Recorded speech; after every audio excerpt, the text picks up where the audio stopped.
नमस्कार, स्वागत है आपका टुडेज पर। जैसा कि आप जानते हैं कि इस समय कोरोना की महामारी के चलते पूरी दुनिया बदल चुकी है।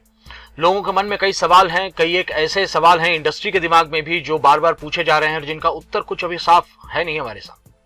पहला प्रश्न ये कि क्या कोरोना के बाद इंडस्ट्री पूरी तरह से वापस उस जगह पहुंच पाएगी जहां पर वो पहले थी?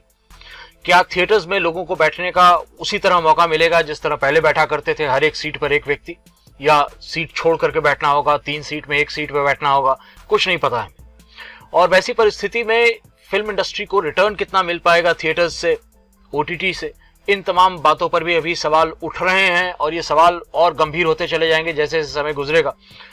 वैसी परिस्थिति में इंडस्ट्री में एक सवाल बहुत बड़े पैमाने पर उठ करके आया है और वो ये सवाल है कि आखिरकार रिटर्न कहां से आएगा।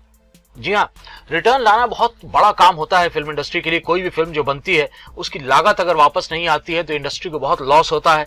प्रोड्यूसर्स कई बार दिवालियेपन तक पहुंच जाते हैं। ये कहानियां हमने सुन रखी हैं। हालांकि अब तो उतना नहीं होता है क्योंकि कॉर्पोरेट पैसा लगा रहता है। फंडिंग जो है एक डिफरेंट तरीके से होती है। Individuals don't fund movies now.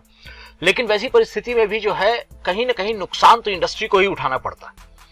अब सवाल ये उठ रहा है कि अगर मान लीजिए कि फिल्में जो हैं वो रिटर्न देने की स्थिति में नहीं आ पाती हैं, यानी हर फिल्म व्यक्ति न देखे, फिल्म वही देखे जो कि बहुत ज्यादा अच्छी हो, तो वैसी परिस्थिति में सब्जेक्ट्स का चयन कैसे किया जाए? क्योंकि कई बार अच्छे सब्जेक्ट फ्लॉप कर जाते हैं, कई बार बुरे सब्जेक्ट चल जाते हैं।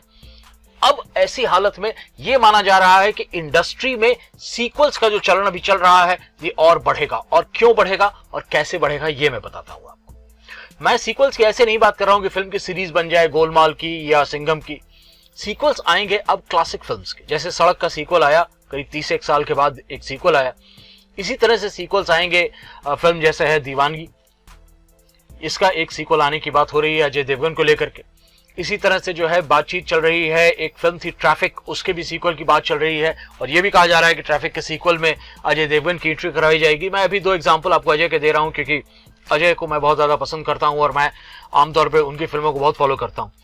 तो सवाल ये उठता है कि अजय जो हैं या कोई भी इस तरह के कलाकार जब सीक्वल्स के बारे में बात करना शुरू कर रहे हैं तो क्या वो रियली सीक्वल्स में काम करना चाहेंगे?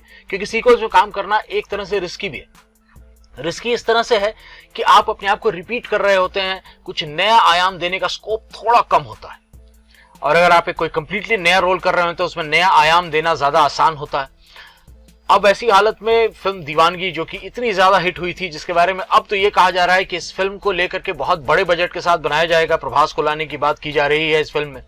लेकिन मेरा मानना है कि इस तरह की मल्टी स्टारर या मल्टी हीरो फिल्म्स जो हैं अब कम देखने मिलेंगी आपको। इसलिए मेरा अपना असेसमेंट है कि ये खबर जो है इसमें कोई बहुत बड़ी सच्चाई नहीं होगी, क्योंकि जितने ज्यादा हीरोज लीजिएगा उतना ज्यादा फिल्म का बेसिक बजट ऊपर जाता है और बेसिक बजट ऊपर जाने देना इस समय इंडस्ट्री में कोई अफोर्ड नहीं कर सकता है क्योंकि रिटर्न्स नहीं है।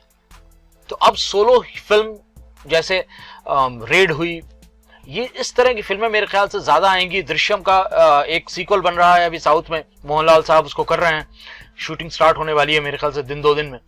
उसका मेरे ख्याल से रीमेक हिंदी में करेंगे अजय आने वाले दिनों में। मैं बताता रहूंगा, लेकिन मैं आपको एक और बात के बारे में साफ कर दे रहा हूं कि सीक्वल्स भी अगर बनेंगे तो ऐसे सीक्वल्स बनेंगे जो सिंगल हीरो सब्जेक्ट हो।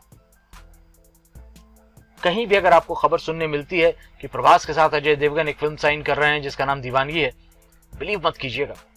हालांकि हकीकत यह है कि इस इंडस्ट्री में कभी भी कुछ भी हो सकता है, लेकिन इन हालात में मुझे नहीं लगता कि ये होने वाला। मिलता हूं एक छोटे से ब्रेक के बाद, सच और सिर्फ सच लेकर के आऊंगा आपके सामने। घबराइए मत। धन्यवाद।